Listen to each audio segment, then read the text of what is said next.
Salutations to the nations. What's good, Angel Knots? It's your boy, Young Sinai.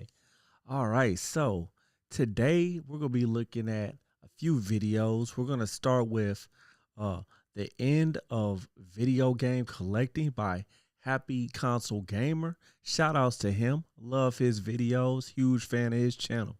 But let's see what he's talking about here.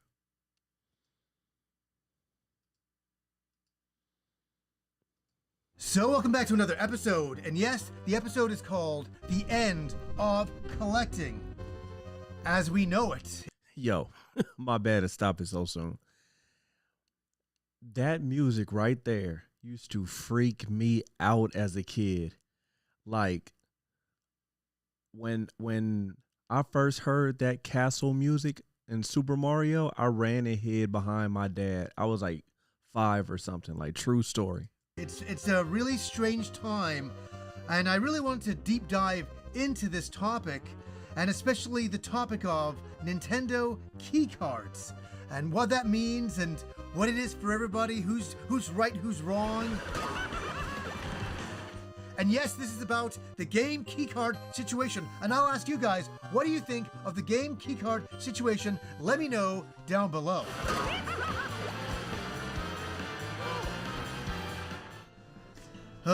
This is not an easy video for me to make, I can tell you that, because 30 years ago, I got in my car and I drove to a video game store, and guess what I picked up? I picked up Chrono Trigger. Here's my original copy right here. See? And I bought it. Yo, that's the thing about these YouTubers, man. Like these big YouTubers, they just be low-key flexing. You feel me? They just low-key flexing on us. That's like Metal Jesus when he was showing off his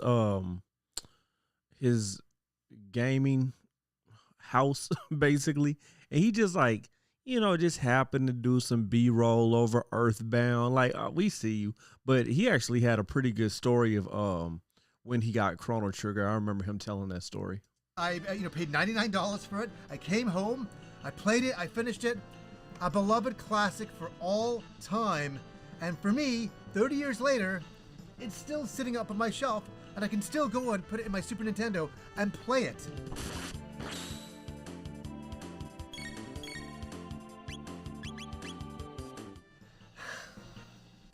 I can't believe we're at a time where this concept would be challenged, but it is. And not only challenged, but completely changed forever. And so, let's get into it. So Nintendo Switch 2 got announced, and they announced key cards. And everybody was talking about it. I was talking about it with my friends. We're like, what does this mean? I still don't have a Switch 2 yet. Yeah, y'all thought I was just gonna fold and buy one. See, that just shows you do not know my budget. But I've seen the Switch 2. You know, I got a little video where I played it in Target, but also go to like a esports esports room at a community center near me. And they have a bunch of Switch 2s. Those things look pretty dope, I ain't gonna lie. And I want to say something interesting to begin with. I'm gonna be on Nintendo's side just for this bit to begin with. I think they were sitting there behind the scenes and going, okay, we got a new system coming out, and game cartridges are very expensive, games have become bigger. How can we compensate and help everybody? And I don't think Nintendo went into it to be anti-consumer. I don't think. And wrong. All right, I'm sorry, Happy Console Gamer. You my guy. But I gotta disagree with you.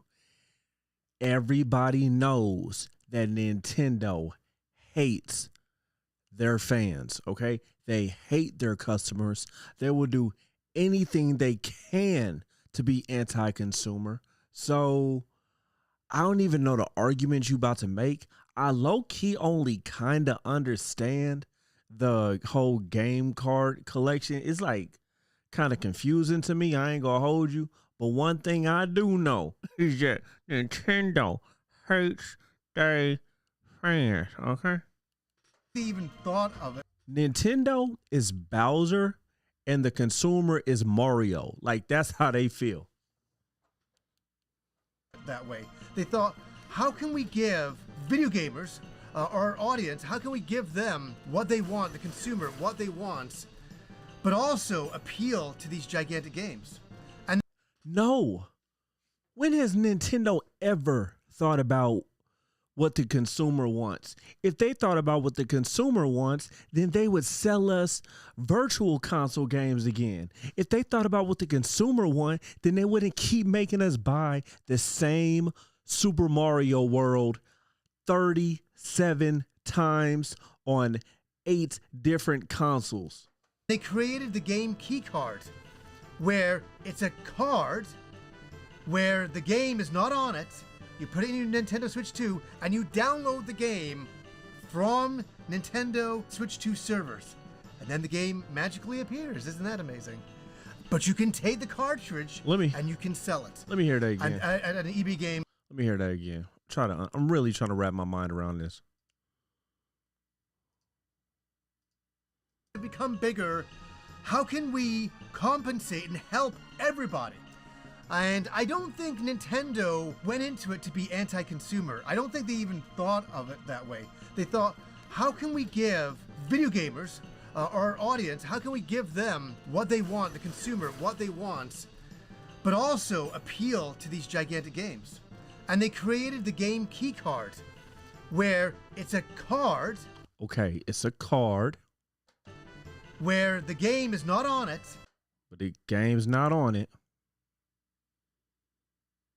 You put it in your Nintendo Switch 2 and you put it in the Switch 2. It's a card, but the game is not on it. And you put it in the Switch 2. You download the game from Nintendo Switch 2 servers. So they selling us blank VHS tapes. They selling us blank CDs. That's what I'm getting. It sounds to me like they wanted us to do the work. You feel me? They gonna charge you more and then have you do the work. They're like, yo, we don't got time to install this game. Do it yourself. And then the game magically appears. Isn't that amazing? But you can take the cartridge and you can sell it. And at an EB Games or whatever you would want to do with it at that point. They think that, hey, we're doing a great service here because we give the customer exactly what they want. They will get. Yo, I need a haircut, man. This is crazy. Look at my lining. Oh my gosh. I got a widow's peak, man, but them mother look. Them mother looking tragic. Oh my gosh. Oh my gosh. Oh my gosh. I need to get a haircut. Golly. Get the game, and they can have a physical game that they can keep. I gotta flip my hat around or something. Yeah, my bad. That was distracting me. Golly. But they seem to have missed everything else. Everything else. I want to say something really brutal here, and I don't say it lightly. Nintendo created their cartridges to hold games on them so people can play them. This is their job. This is what they do. This is not my job. That's what I just said. Okay, I was like, maybe I'm just not getting it, but no, that's what I just said. This is not my job. I wouldn't be very good at that job. It's not my thing, for sure. I'm not part of Nintendo. I'm not part of that ecosystem at all. My job is to talk about video games and enjoy video games. They straight want you to download your own game and they're gonna charge you, have the audacity to charge you more. Hopefully, and to enjoy that entire process. And I've been talking about video games for probably the last 40 years with my friends, colleagues, you guys, when I bump into you, down in the comments, everywhere. And I enjoy what I do. Nintendo has one job, and I don't want to sound really brutal here, but it's brutal. No, go brutal. They created a 64 gigabyte cartridge that is insufficient. That was the other thing. It's insufficient. They can't get all of the data on there for certain games, especially gigantic games. You know, Persona 3 Reload. Great games, by the way.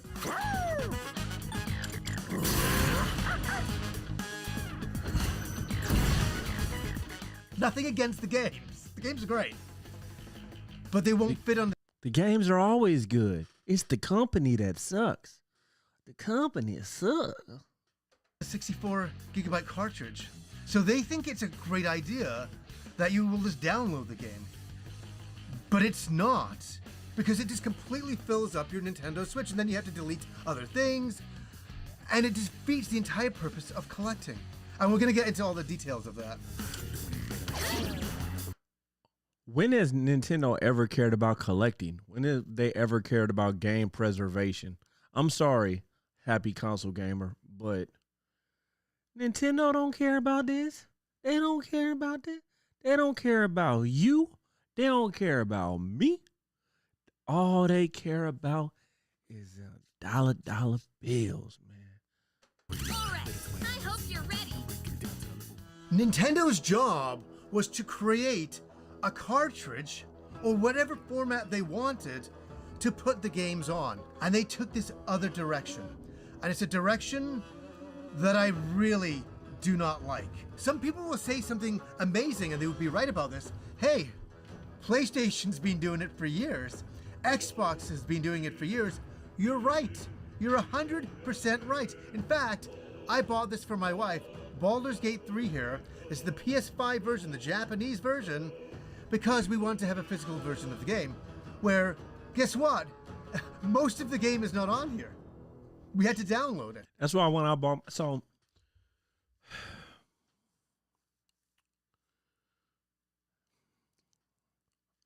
all right, y'all. I hate to say it, man. I hate to break it to y'all. But game preservation is a joke. These modern day games, there ain't no preserving them. You know, I bought a PS5 and I bought the disc version because I'm like, okay, well, that's what's up. You know what I'm saying? Because I'll be able to play the game on the console, have the disc. What am I buying this for? Just the artwork? It's only half a game. You know what I'm saying? So thankfully, I got a Blu-ray player out of that mall. You feel me? But these ain't your daddy video games. Mm-mm-mm. But I guess I like the idea of getting a physical copy. I didn't know how much wasn't on here until I got it. But there's a lot of PS5 games like that. A lot. And a lot of Xbox games. I can see if, you know, they did that like with the DLC or whatever. But just doing that with the game itself, man, that should be illegal. Games like that. But Nintendo was our last vigil. They were the last ones holding on. You should have knew Nintendo didn't have our back when they said the game was gonna be $90 or $80, whatever they said. You should have knew. You should have threw any hope that you had for Nintendo right out the window. To physical media. So I was kind of like going, you know, PlayStation, I don't really like what you're doing, and Xbox, I don't really like this. But, you know, Nintendo kind of, I don't know what it was in my mind. They kind of evened it out. I was like, well, you know, I can still collect on Nintendo and stuff like that. I can get some of those games on Nintendo. I'm playing Link's Awakening on the Game Boy right now. Yo, I am so lost. I'm in the beginning of the game too. I came up against this raccoon or something. He was like, talking to me, you're going to be lost. Yo, I've been lost for like 3 months. I'm not lying. I got to do a walkthrough. That's how lost I am. And I've really enjoyed collecting for the Nintendo Switch. Look at this beautiful, beautiful copy that I know in 30 years I can put into my Nintendo Switch and I can play it. Where that's the other thing. That's the other problem with the game keycard. What happens in the future? What happens when the system, the Switch 2, is out of fancy and they're onto the Switch 4 and they're like, you know. I mean, I'll tell you exactly what happens. You know what I'm saying? I'll tell you exactly what happens. So I've never been into Mario Maker. It seems pretty dope, but I never got into it. There was a huge Mario Maker community, okay? And they had so many levels that they made. Man, Nintendo came up with the new one. Them servers are no longer up, to my understanding. And people had spent thousands of hours making these levels. Nintendo does not care about you. They do not care about their fans. Continue to give Nintendo your money because they make great games. I'm not saying to boycott Nintendo. I'm just saying know what you're getting. You know what I'm saying? It's like what's Nintendo like? It's like eating at the best restaurant. Like they food is like but you know they don't wash their hands. Like, you know, it'd be cross contamination. You know what I'm saying? Ain't nothing wrong with a little salmonella. You feel me? That's what it's like dealing with Nintendo. What? Just kill all the stuff for Switch 2. And I just, like you, a lot of you, don't have the confidence. I don't have the confidence to rely on game keycard servers for an indefinite amount of time. One day they will be offline, and one day there will be no games. All the games you bought will be gone. Another interesting fact is that people are not enjoying the game keycards. They're not. And I just want to start by saying that I initially, and in every video about the Nintendo Switch 2, have said how much I do not like the game keycards. In fact, when I went to the Nintendo Experience 2, I was asked by a lot of Nintendo higher-ups, and I'm not mentioning names or who anybody is, we're not doing any of that, but they just asked me like a simple question, which is a normal question. What do you think of the Switch 2? And I said, you know what? I really like Mario Kart World, and I really like Bonanza. It's weird, but I like it. It's interesting. But I don't like the key cards, I said. I don't like them, and my audience doesn't like them. Nintendo knows. Nintendo knows, but they're kind of caught in a bit of a hard space now because they've committed to this format. And everybody's not liking the format. Nobody wants to collect the format. I will say that I will buy every single first-party Nintendo game that is released not as a game keycard. So obviously Mario Kart World, obviously Donkey Kong Bonanza I picked up, and it seems this is just off the internet the other day. I saw this. It's very fascinating. The top 10 selling Switch 2 games on Amazon are physical copies of the games, not keycard versions. Physical copies of the games, like Cyberpunk. Do the keycard versions cost less? Is that a thing? Because I feel like that would be like, you know, a benefit of buying one. Do the keycard versions of Nintendo Switch 2 games cost less?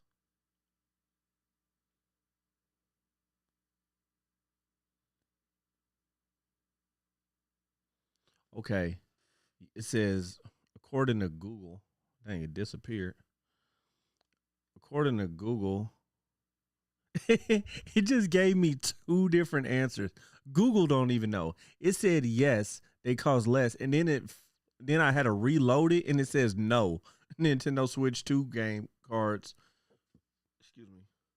Blah blah blah. So I don't know. Y'all let me know. Do they cost less? I doubt it because I don't know about you, but I've been watching the video and I've been saying that Nintendo hates their customers. So if it was the Nintendo way, Nintendo would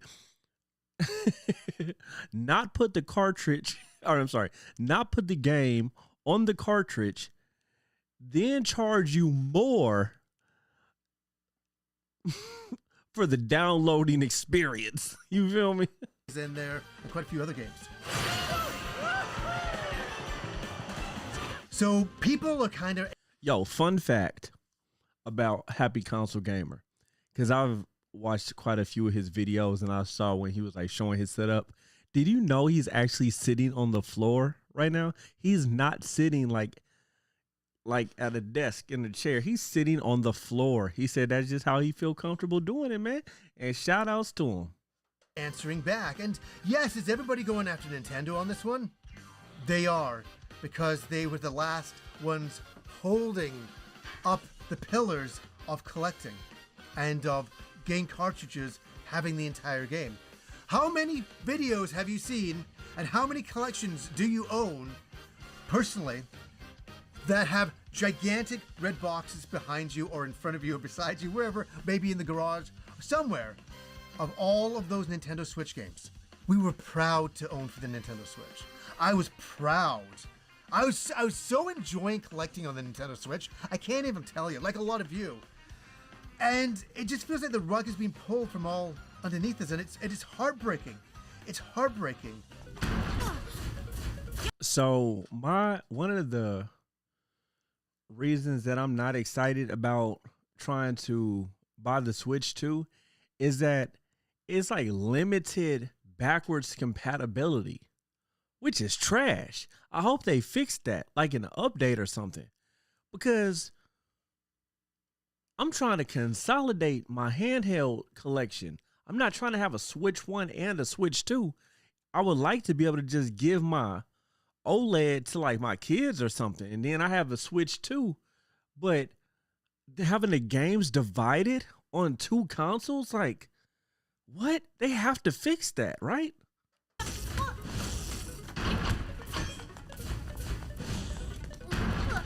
I really, so great example. Videos about Nintendo made me mad. I'm looking at myself and I'm like, dang, my face all scrunched up.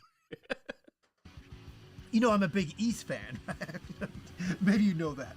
But I was so excited to see that they're bringing Celcetter Memoir to Switch 1. And I was like, yes, I'm definitely picking that little collector's item up. And yeah, because like the game's going to be on there. And that's how I think. I'm like, the game's going to be on there. Of course I'm going to get it that way. That's cool. And the day before, I had the opposite reaction when I saw East 10 Nordics Proud. That's kind of like the DLC. All right, I'm gonna go ahead and end the video here. If y'all want to see the rest of the video, make sure that you go check out Happy Console Gamer. Link will be in the description. But y'all already know how I feel, man. Nintendo hates your guts. For real. Nintendo hates your guts. Hate my guts. And they say, give me your money. I don't care about nothing you gotta say. And I know you go buy this new Mario. I know you go buy this new Zelda. I know you go buy this Kirby. So shut up and deal with it. That's how they feel. And they right. I ain't gonna lie. They right. I'm like, yo, take my money. It's so sad. Oh my gosh. But all right, y'all. Go ahead and go to the next one.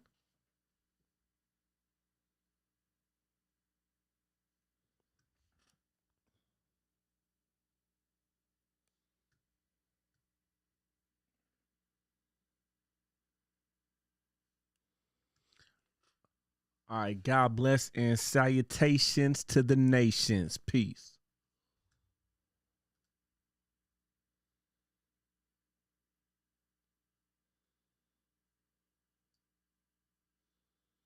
Salutations to the nations. What's good, Angel Knots? It's your boy, Young Sinai.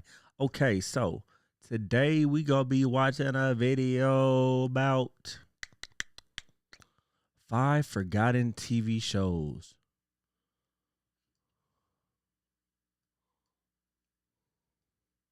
When the Power Rangers came out, it was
All right. So this is about 5 forgotten TV shows that were like the Power Rangers. It's a ratings bonanza. My bad. And it is by Good Bad Flicks. I like that name. All right, so make sure y'all go check them out. The link for the video will be in the description. So naturally, when the Power Rangers came out, it was a ratings bonanza. So naturally, along came the ripoffs. Here's 5 Power Ranger ripoffs or Ranger exploitation shows you may have missed or forgotten about. Let me know in the comments, have y'all seen any of these? Big Bad Beetleborgs. Big Bad Beetleborgs was made by Saban and followed the blueprint That looks kind of familiar. that made the Power Rangers a thing. They took a pre-existing Japanese show, Juku B Fighter, from the Metal Hero Tokusatsu series, removed the Japanese segments, and inserted new segments filmed for the American audience. The big difference was that here, the American segments were younger kids instead of teenagers. The show is about 3 average kids, Andrew, Joe, and Roland. They go on a dare into a haunted house and accidentally release Flabber, who is totally not supposed to be Elvis. Dare I say he's more Tort Elvis. Anyway, Flabber rewards the kids for releasing him by granting them one wish. Their wish is to become their favorite comic book hero. Yo, that dude look creepy as a mug. And I do remember this show. The the Beetleborgs. The wish ends up being a little bit of a monkey's paw, as it also brings the Beetleborgs' enemies to life. So every episode, the Beetleborgs have to battle the evil forces of Vexor. The show follows pretty much the same format as the Power Rangers, only it's aimed more towards kids than teenagers. Beetleborgs was way more silly and leaned heavily into the comedy instead of the drama. The series had to make a lot of changes for Season 2 since Season 1 was based on Juku B Fighter, and now Season 2 was based on B Fighter Kabuto, which takes place 5 years later. In the original Japanese version, the cast were supposed to be in their 20s. In the US version, they were kids. Then in B Fighter Season 2, they are the new generation, which are a 17, 18, and 22-year-old. In the US version, it's the same characters, just slightly older. Season 2 of This is all kind of mixed up. Big Bad Beetleborgs changed its name in the US to Beetleborgs Metallics. How long was this show on? Because I feel like I've seen it, but I feel like I've only seen one episode that sticks out in my memory. But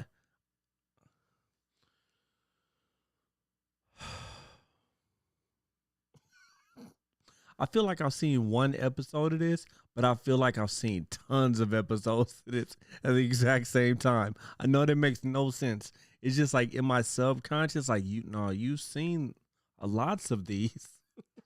The show premiered in the US on September 7th, 1996 on Fox Kids. The series was doing well, but had to end because the series where it was taken from, Juku B Fighter, was canceled. The last episode aired on March 2nd, 1990. See, that sucks when you base your whole show around something where you getting all the footage, and then you run out of the footage. The well runs dry. It's like, well, we ain't finna shoot this stuff. What the heck? It ran for 2 seasons with 88 episodes. The series made its way to DVD from Shout Factory, who had been restoring and releasing both the Power Rangers and Super Sentai. The show isn't available for streaming, but it is available video on demand on Amazon. It's also on YouTube. On a complete side note, a lady I used to work with called this show Bug Buggy Bug Bugs, Yeah, which always stayed with me for some reason. WMAC Masters. that's a much better name. This is one that I was completely wrong about. I'd heard of the show, but always thought it was one of the new wrestling companies like WCW, TNA, and NWO. Well, to my surprise, it was really a martial arts Power Rangers style show directed by badass Isaac Florentine and presented by Bruce Lee's daughter Shannon. The acronym stands for That's dope. World Martial Arts Council, and it's kind of like Mortal Kombat meets the Power Rangers. Even have that's health tight. bars on screen during the fights. The show is about the WMAC, where the best fighters in the I've never heard of this show in my entire life. world compete. They're fighting for the ultimate prize, the Dragon Star. The star I thought I ain't gonna lie. I thought he was to say they're fighting for the ultimate prize, the Dragon Zord. I was like, yo, they fighting for the Dragon Zord? That's nuts. doesn't give you any powers. It just shows you're the greatest fighter in the world.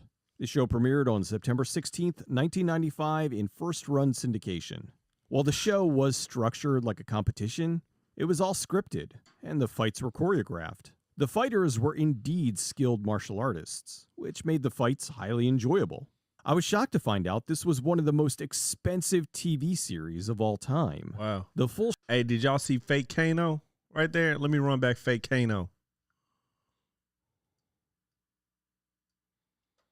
It was all scripted, and the fights were choreographed. The fighters were indeed skilled martial artists, which made the fights highly enjoyable.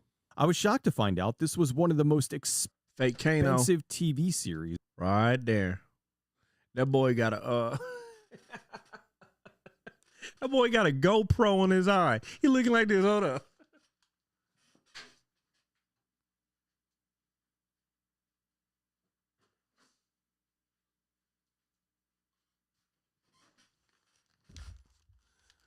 That boy looking like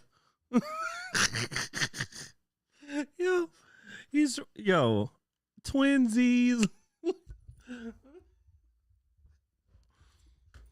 Of all time. The full show I highly doubt that was one of the most expensive shows of all time, and I just showed you the costumes. in total cost $5.5 million. Heck no, That's no, over it didn't. $211,000 per episode. That's an insane amount of money for this sort of show. It was created and produced by 4Kids Productions, along with Renaissance Atlantic Entertainment, who were the co-producers of Saban's Power Rangers franchise. This series ran for 2 seasons with 26 episodes. The last episode aired sometime in 1997. For some reason, the show wasn't immediately put into reruns after its cancellation, and it didn't reappear on TV until 2002, when it was on the 4Kids Saturday morning TV block. It was on the CW's streaming service until 2012, when 4Kids... Did you ever see this show? I've never heard of this show, never seen this show. It looks okay. went bankrupt. 6 of the episodes were released on VHS, but not the full series. The show was not released on DVD. WMAC... Am I missing something? Did I see when they got their fake Power Ranger suit on? Was that the GoPro part? I'm trying to see how this is like a ripoff of Power Rangers and not just a ripoff of Mortal Kombat.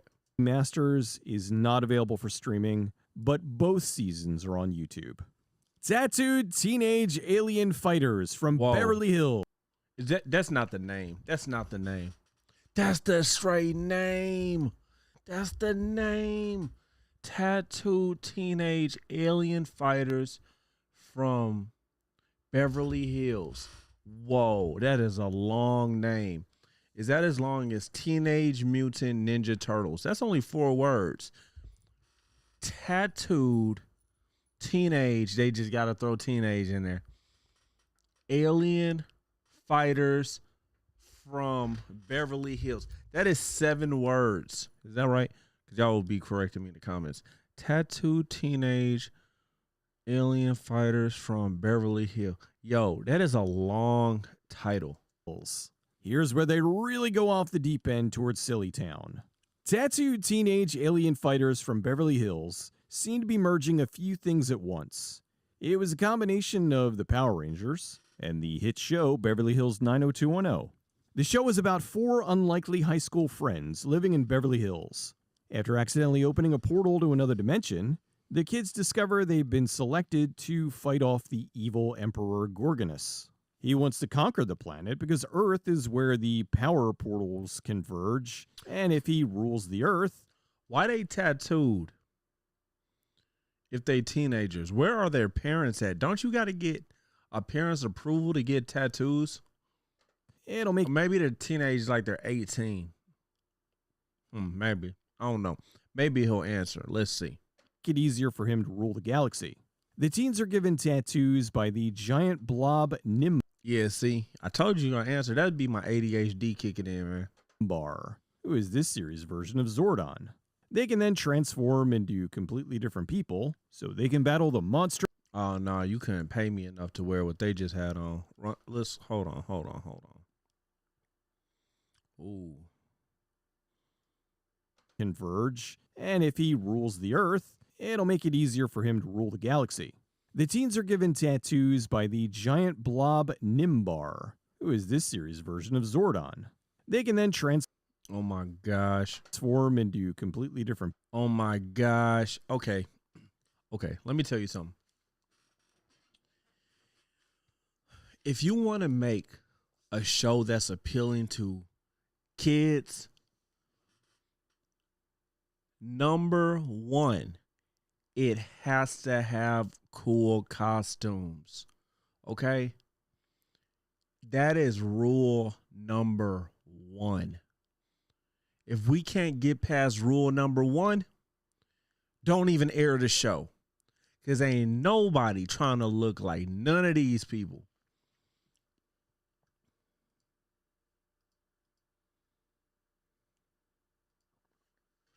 People, so they can battle the monster of the week. The show premiered on October 3rd. Oh my gosh, these outfits are horrible. Oh my gosh. 1994 on USA Network during their Cartoon Express block, even though it wasn't a cartoon. The show was produced by Geek, who handled many a kid's show back in the day, like Inspector Gadget and Hulk Hogan's Rockin' Wrestling. This is one of the I guess having 1 out of 3 successful shows isn't too bad. You know, Inspector Gadget, they can keep that Hulk Hogan show, and they can keep this show because these both look trash. It is what it is. It is what it is.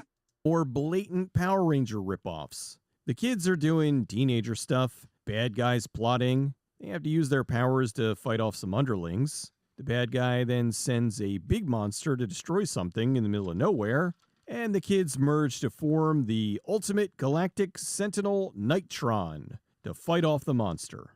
They even have a coffee shop where they meet most of the episodes. That's reminiscent of the Power Rangers juice bar. That might look more like Friends. Sci-Fi Wire called it the room of Power Ranger copycats, which is fairly on point. It's incredibly silly, but they do it serious, which in turn makes it even more silly. The show lasted for one season with 40 episodes. 40 The last episodes? episode aired on April 14th, 1995. In 2013, the series was released on DVD. Tattooed Teenage Alien Fighters from Beverly Hills is not available for streaming. It is on YouTube. Superhuman Samurai Cyber Squad. Oh, if them mug on YouTube, we go check them mug out for real. Now this I remember. Another show with a long name. Although it was originally going to be called Power Boy. Oddly, they had to change the name so it wouldn't be confused with the Mighty Morphin Power Rangers. I think Superhuman Samurai Cyber Squad sounds more like the Mighty Morphin Power Rangers than Power Boy, but what do I know? Superhuman Samurai Yo, this show was hard. I remember this. Cyber Squad was produced by Saburiawa Pro, Ultracom, and Geek. I never looked at this as a fake Power Ranger show, though. I just looked at it as something totally different. But yeah, this show was dope. It's about Sam, played by Matthew Lawrence, the leader of a band called Team Samurai. Sam gets electrocuted and disappears, only to return with a weird thing on his arm that allows him to go into the internet. He discovers there's digital monsters called megaviruses, and so he... Yo, so low-key, this mug is Mega Man, what is it? Mega Man. Y'all know what I'm talking about. and his bandmates have to go into the digital realm as Team Samurai and fight them. The show premiered on September 12th, 1994 in first-run syndication. Much like the Power Rangers, the show took an existing series from Japan, Gridman the Hyper Agent, removed the Japanese segments, and inserted new ones with Mega Man Battle Network. That's what it is. Americans. While the show is obviously another attempt to cash in on the Power Rangers' success, it was at least trying to do something different. At the time, thanks to more people getting onto the internet, cyberspace was a unique new thing. So, taking the idea of teenagers turning into cyborgs fighting viruses on the internet, it was an interesting concept. Although, since this I don't even remember that being a concept. I just remember the show being dope. I don't think I understood what the heck it was about. was still the days of dial-up, they had to use a phone to get online. As such, computer manufacturers Compaq made a deal with the company to have their computers in the series as product placement. Beyond that, Compaq computers were used to generate the computer effects for the series. The show also has the always awesome Tim Curry doing the voice of Kilocon. The original series ran for 39 episodes. However, the US version was able to stretch that out into 53. Although with Gridman being canceled, Superhuman Samurai Cyber Squad also had to end. The show ran for one season with 50. We seeing a reoccurring theme here. You know what I'm saying? They borrowing these footage from Japan. Then the show is out. And now they show is out. 53 episodes. The last one aired on April 11th, 1995. One thing that did make this series different from the Mighty Morphin Power Rangers was that it remained faithful to the plot lines and character arcs of the original show. They didn't just wholesale change the thing. They kept it pretty similar, just having the series take place in the US. It's one of the few Ranger-sploitation shows that didn't just change the material they took from Japan. The original did have some anime spin-offs, SSSS Gridman and SSSS Dynazenon. The series was released on DVD back in 2013. The original series, Gridman the Hyper Agent, was released on Tirnanog. The Mystic Knights of Tirnanog was a fantasy-inspired Power Rangers knockoff. Oh, heck The idea no. for this was to do a Is it Power Rangers in medieval times? Power Rangers fighting the Black Plague? new series in the vein of the Power Rangers, but without repurposing an existing show. It was instead very loosely based on Irish mythology. Go Irish Rangers! It was developed by Saban for Fox Kids. This more look like Power Rangers Lord of the Rings. Show is about an evil queen. She wants to conquer the peaceful kingdom of Kells. So she joins with an evil fairy who gives her a mystical rune of great power. The queen uses the rune stone to summon monsters and... I'm so glad I never saw this show as a kid, and I'm so glad I have fast forward to not have to look at it right now. Let's see what else we got. makes them attack the people of Kells. ICB. Wait, what did I miss? What did I miss? Let me rewind a little. A different element. Water, fire, air, and earth. Fucking magnets, how do they work? The series premiered on September 12th, 1998. As a way to save money, Saban reused some of the monsters from Isn't Cheap. It's Battle Fire. You could tell they had more money. The Mystic Knights of Tirnanog ended with one season and 50 episodes. Boom. In Germany on YouTube. See which one. You wouldn't believe how many Ranger exploitation. All right, so let's see. That was good. That was good. Shout outs to hold up. Shout outs to Good Bad Flicks. Make sure y'all go and check out their channel, you know. But let's keep it pushing.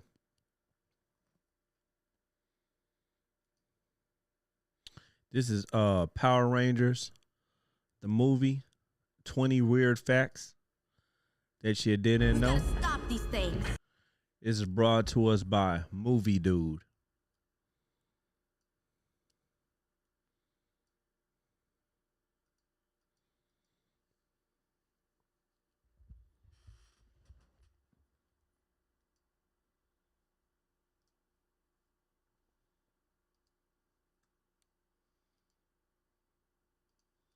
Hold on.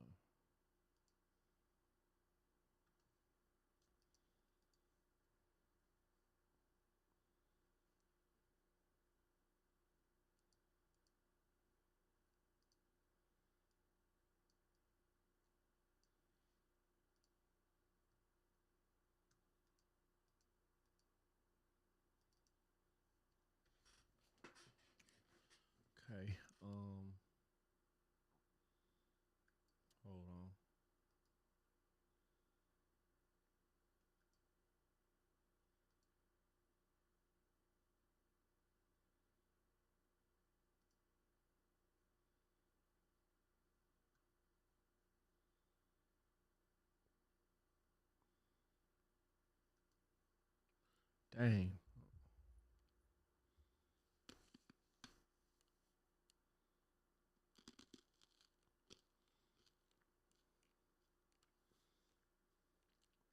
Lost my chat box. The heck? Where'd that mug go?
Hold up, my bad.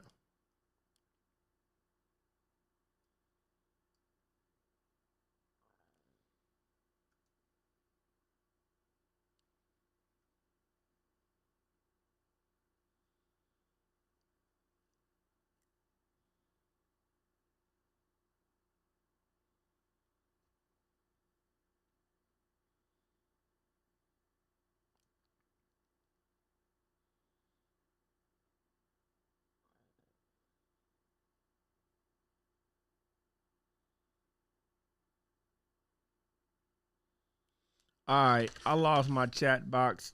It's all good. Okay.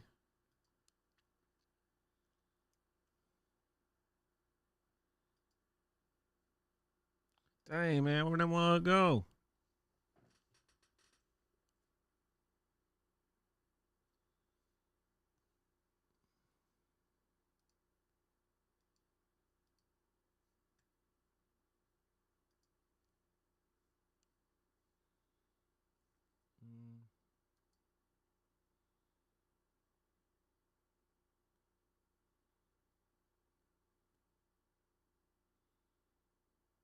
Here we go. Maybe. I don't know.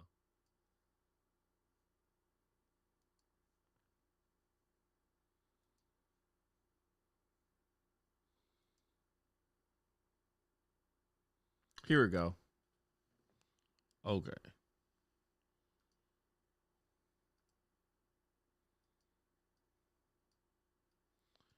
All right. My bad, my bad, my bad.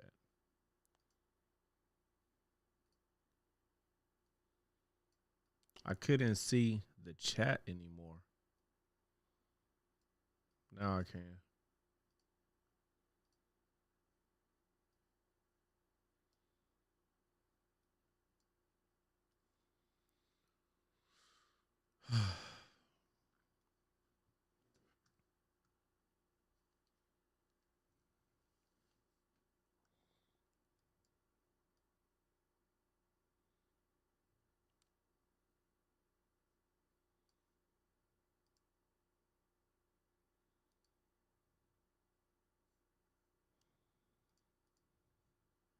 We've got to stop these things.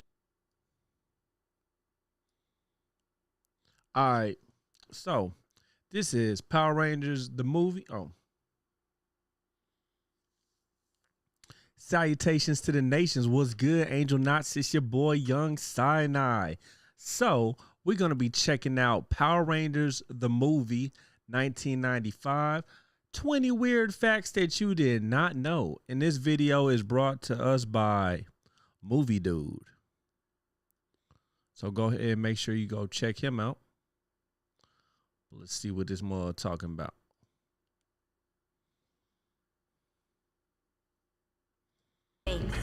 We've got new ninja swords. Let's use them. Maybe Yo, them Power Ranger costumes for the movie was hard, man.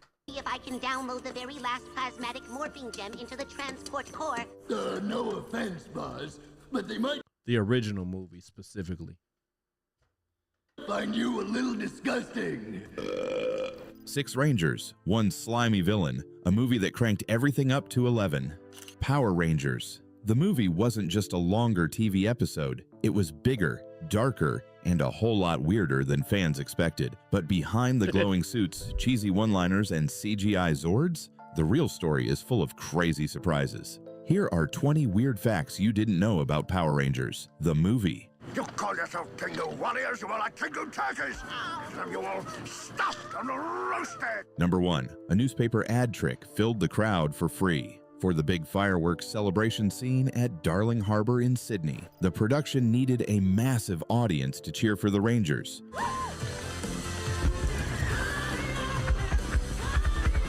Instead of paying for hundreds of extras, they came up with a genius idea. Place an ad in the local newspaper inviting fans to be part of the movie. The ad promised a live Power Rangers appearance and a night of entertainment. That was smart. Thousands of locals showed up, many bringing their kids dressed in Ranger gear, completely filling the set with real excitement. The crew handed out glow sticks and encouraged the crowd to scream their lungs out while the cameras rolled. None of the reactions were staged. The cheers you hear in the final movie are 100% genuine fan energy. It saved money, created authentic atmosphere, and gave fans a once-in-a-lifetime experience. Yeah, that's hecka smart.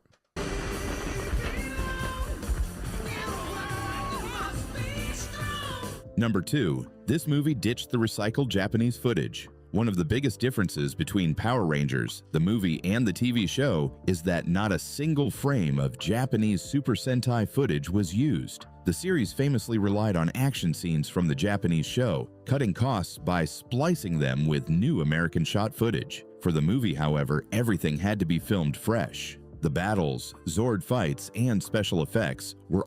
Yo, they special effects did not hold up. Them the costumes and stuff, those are hard, but those special effects, they did not hold up good. all created specifically for the big screen. This meant new choreography, original costumes, and a much higher budget than the series ever had. The filmmakers wanted it to feel like a true cinematic upgrade rather than just an extended episode. Fans got to see the Rangers in all new action sequences with no reused clips, making the movie stand apart as its own unique entry in the franchise. If you're enjoying this so far, hit that like button and subscribe for more awesome movie facts. And tell us in the comments, what movie brings you the most nostalgia? And which one should we cover next? Number 3. The new Ranger suits were painfully heavy. For the movie, the Rangers got a major wardrobe upgrade, trading their lightweight spandex TV costumes for shiny, armored suits. They looked amazing on screen, but the actors quickly learned they were a nightmare to wear. Made from thick PVC with molded plates, each suit weighed around 40 pounds and trapped heat like an oven. Filming in the Australian summer made it even worse. And to my understanding, they did not get paid a lot for the movie either. Temperatures soaring under the hot studio lights. The actors struggled to move, let alone perform stunts, while drenched in sweat. Some even had to take frequent breaks just to avoid overheating. Despite the discomfort, they powered through, giving fans the sleek, futuristic Ranger look that defined the movie. What looked like awesome battle armor on screen was, in reality, pure torture behind the scenes. The whole suit just looks much more powerful. Number 4. Billy lost his glasses for the movie. Fans of the TV series immediately noticed something different about Billy Cranston in the movie. His trademark glasses were gone. Actor David Yost had worn them for years on the show, but they were purely a costume piece and often caused him headaches during long shoots. When production for the film began, Yost asked the team to drop them, arguing that Billy had evolved into a more confident, tech-savvy Ranger who didn't need the nerdy accessory anymore. Isn't that something that he had to plead his case to not wear glasses that he doesn't even wear in the first place?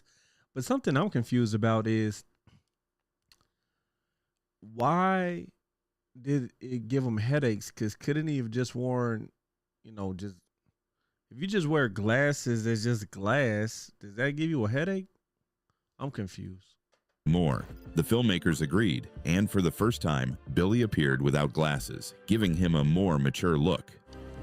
Come on, Billy, give us some good news. I wish I could. I mean, we're talking about the command center's power core. This small change symbolized his growth from shy genius to full-fledged hero. While some longtime fans missed the glasses, most embraced the upgrade, seeing it as a subtle sign that Billy had leveled up for his big screen debut. It's morphin' time! Triceratops! Number 5. Ivan Ooze's actor barely knew what Power Rangers was. Paul Freeman, the actor who brought the slimy villain... That's like, never mind.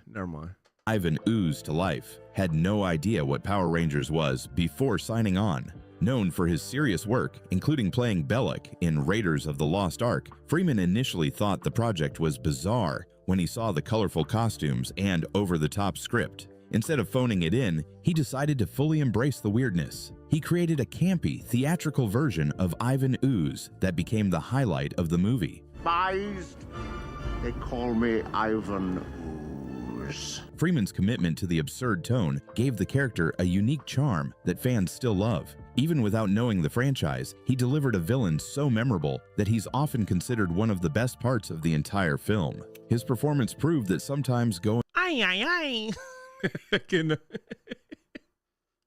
all in on the weirdness makes a character truly iconic.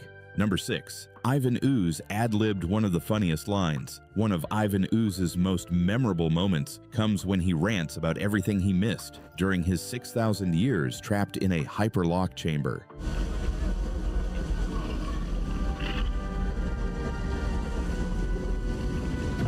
Out of nowhere, he shouts about missing the Brady Bunch reunion, a line that perfectly captured the movie's goofy tone. Surprisingly, this wasn't in the script at all. Actor Paul Freeman improvised it on set, slipping it into his performance during filming. The crew loved it so much they kept it in the final cut. This little bit of improv gave Ivan even more personality, making him feel like a villain who was both menacing and oddly hilarious. It's a small detail, but it became one of the lines fans still quote decades later. Freeman's ability to mix humor with evil turned Ivan Ooze into an unforgettable... These graphics are horrible. Oh my gosh. These graphics age so bad. 1990s movie villain. Time for a little sword play. Number 7. 3 original Rangers refused to join the movie. Fans were shocked when the original Red, Black, and Yellow Rangers were missing from the movie. Austin St. John, Jason, Walter Jones, Zach, and Thuy Trang, Trini, were originally supposed to star, but they walked away after a contract dispute with the studio.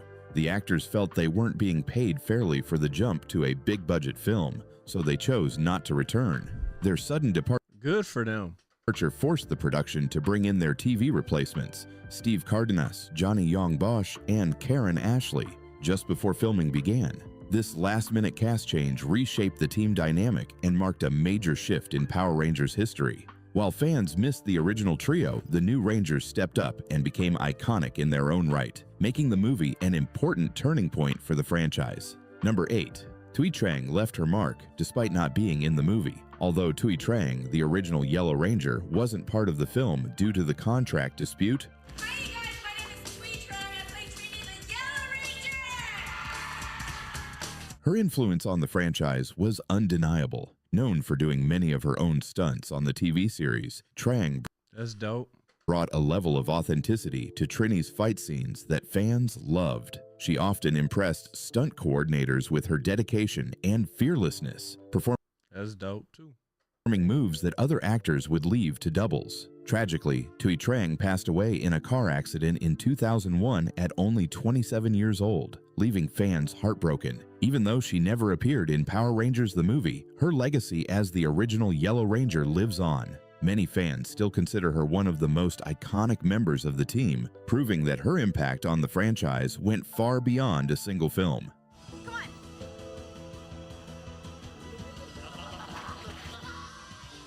Number 9. Man, the putties are hecka stupid, man. If the putties and the foot soldiers, I'm gonna do this as a poll. I already know who's gonna win by landslide. The putties versus Ninja Turtles foot soldiers. Dude, the Ninja Turtles foot soldiers would wipe the ground with the putties. Like, oh my gosh, it'd be like no competition. Look at this idiot. Look at this buffoon. Look at this.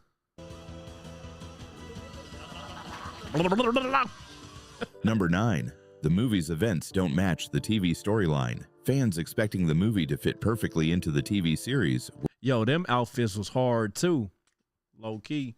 were in for a surprise. In the film, the Rangers travel to the planet Phaedos to gain their new ninjetti powers from the warrior Dulcea. To those who are ninjetti, anything is possible. But in the TV show, those powers come from a completely different source, a character named Ninjor, without any trip to an alien world. This huge difference means the movie exists in its own separate continuity, almost like an alternate timeline. The series never references the events of the film, and the powers the Rangers gain there don't carry over exactly the same way. I hate stuff like that.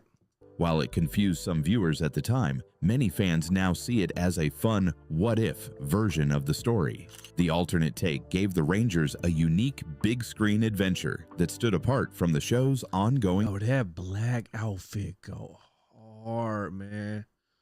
Gave the Rangers a unique big-screen adventure that. Yo, I would wear that like if it was socially acceptable.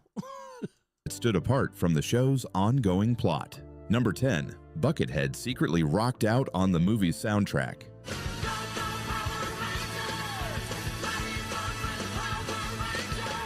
The soundtrack for Power Rangers was packed with energy, but most fans don't know a famous guitarist helped shape its sound. Experimental guitarist Buckethead, known for wearing a KFC bucket on his head, played on several tracks, including the intense Firebird theme. His wild, fast-playing style gave the score an edgy rock twist that set it apart from the TV show's music.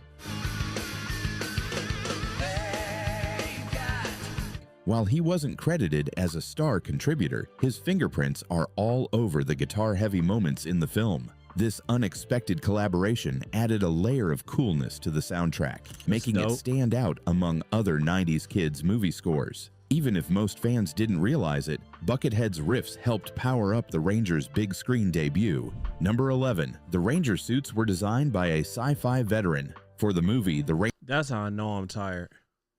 That's how I know I'm tired. What the heck? That's how I know I'm tired, man. I thought that mother said it was designed by a sci-fi vegetarian. Rangers didn't just get heavier suits, they got a whole new look crafted by Joseph A. Porro, a designer who had previously worked on sci-fi hits like Stargate and Godzilla. Instead of the simple spandex from the TV show, Porro gave the suits an armored, futuristic upgrade with sculpted plates, metallic finishes, and glowing details. They were meant to look more like real battle gear rather than costumes. While fans loved the high-tech style, the actors found them stiff, hot, and difficult to move in. Despite the discomfort, Porro's designs gave the Rangers a cinematic edge that set the movie apart visually. His work made the characters feel bigger, bolder, and ready for the big screen, proving that even a kid's action movie could have Hollywood-level costume design. Number 12. The movie introduced CGI Zords for the first time. On the TV show, the Zords were brought to life using miniatures, costumes, and Japanese. Man, when I first watched Power Rangers again as an adult years and years ago, and I realized that the Zords were toys, and it had a Power Ranger just like sitting on one of the Zords' shoulders, like an action figure. I was like, that's an action figure sitting on top of the Zord. I was crying, laughing. I cannot believe it. Like, I don't know what I thought. Obviously, it's not real giant robots, right? But like when I saw the action figure just like there on top, like, yo, I was done. Stock footage, but for the movie, the production wanted to push boundaries and went all in with early CGI to create the new animal-themed Zords. Yeah, they shouldn't have did it. It looked good back then, but it did not hold up. Crane sword locked on. Checking out. Need to get out of mode now! Yo, Pink Ranger said Wakanda forever. I'm out. Y'all saw that? Look. With She say Wakanda forever. I'm out. early What? CGI to create the new animal-themed Watch it. Zords. Crane sword locked on. Checking out. Wakanda forever. I'm out.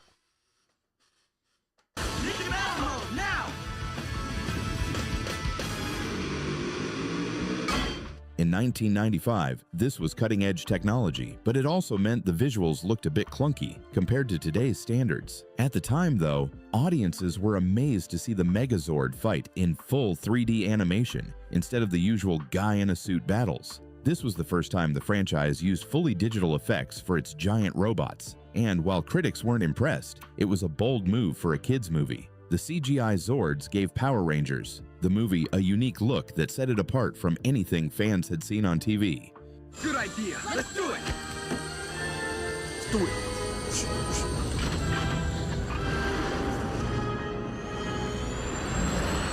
Number 13.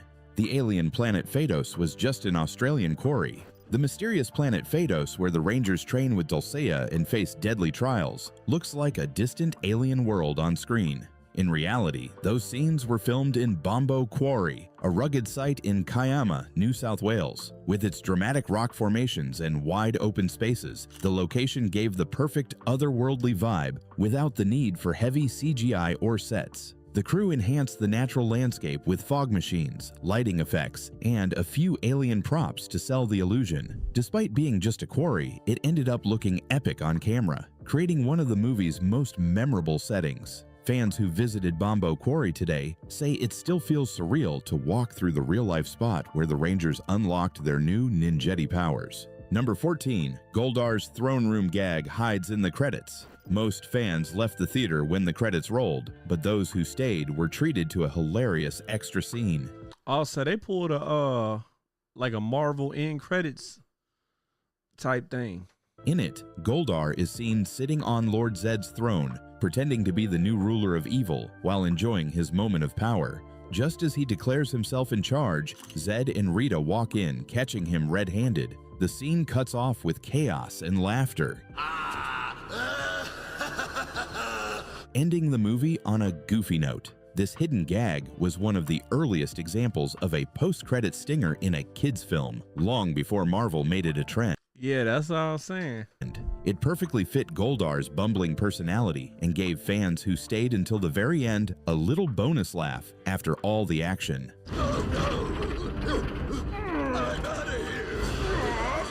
Number 15. The movie originally had a darker tone that got scrapped. Before Power Rangers, the movie became the colorful, campy adventure fans know today. The original script was much darker. Early drafts featured scarier designs for Ivan Ooze, more intense fight scenes, and even hinted at higher stakes involving the Rangers possibly losing their powers permanently.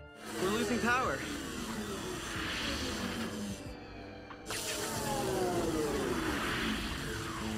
Some concept art showed creepy, almost horror-like versions of the Tengu warriors and a grittier version of Phaedos. However, the studio decided to tone it down to keep it kid-friendly and marketable. Most of the darker ideas were scrapped, leaving only hints of that original vision in the final movie. Fans who've seen the unused designs believe the film could have felt completely different, more like a dark fantasy than a fun superhero flick. Number 16. Australia. I'd be interested in seeing what that was like.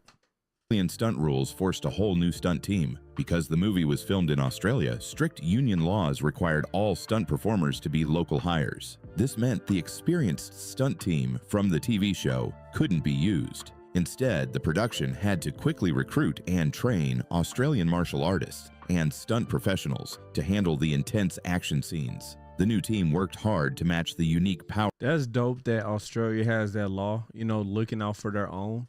Rangers fighting style, blending martial arts with acrobatics and wire work. Despite the last-minute switch, the stunt performers nailed it, delivering some of the movie's best action moments. This behind-the-scenes shakeup gave the fight scenes a slightly different energy than the show, something fans noticed but couldn't quite put their finger on. Number 17. Dulcea's original costume was so revealing it got banned.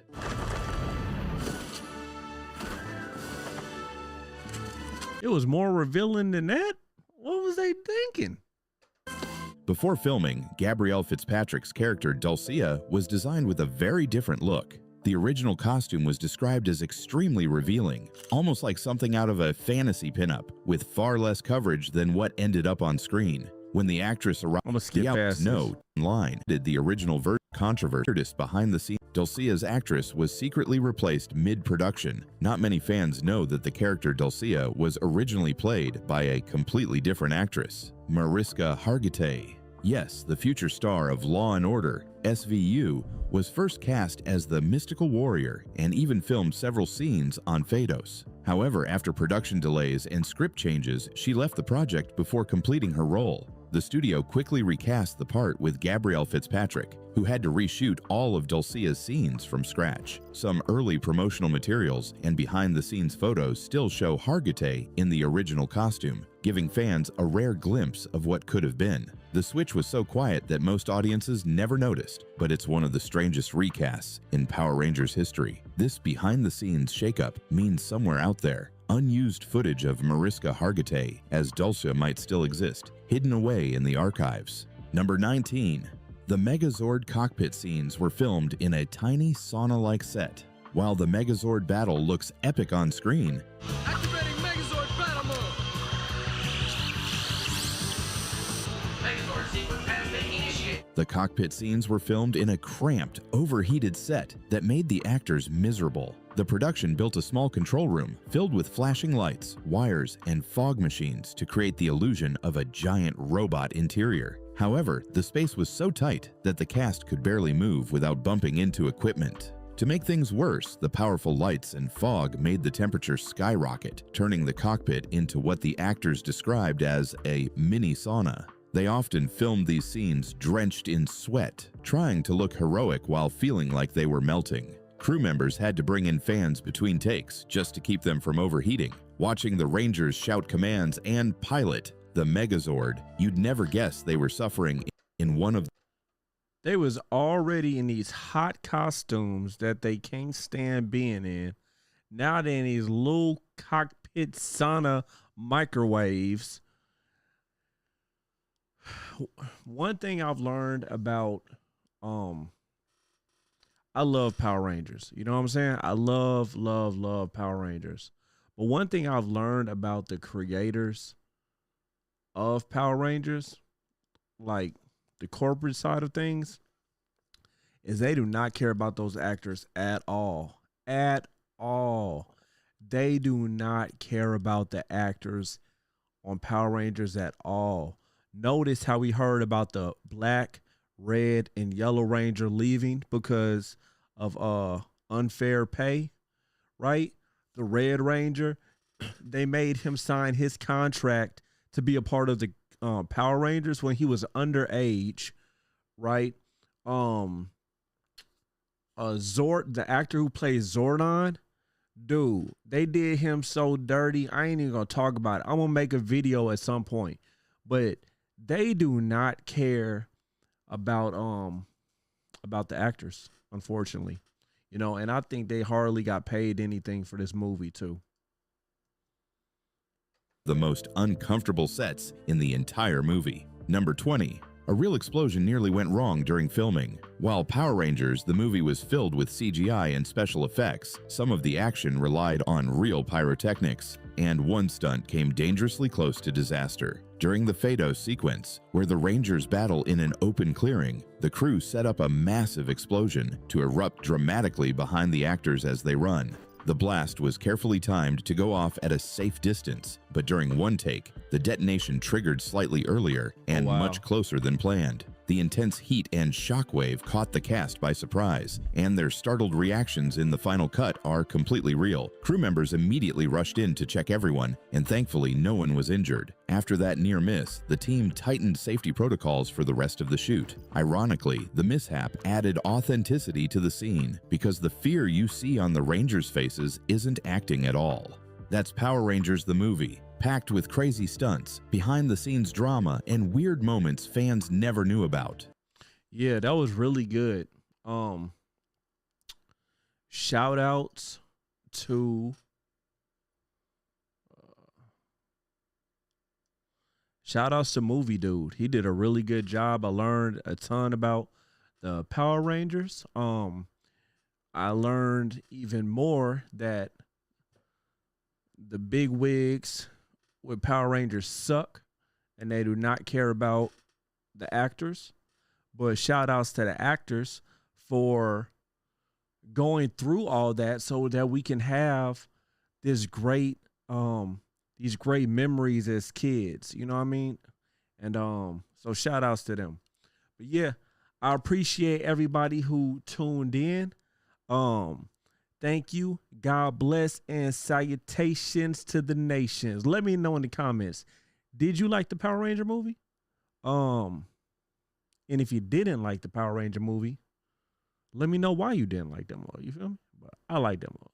All right. Appreciate you. Peace.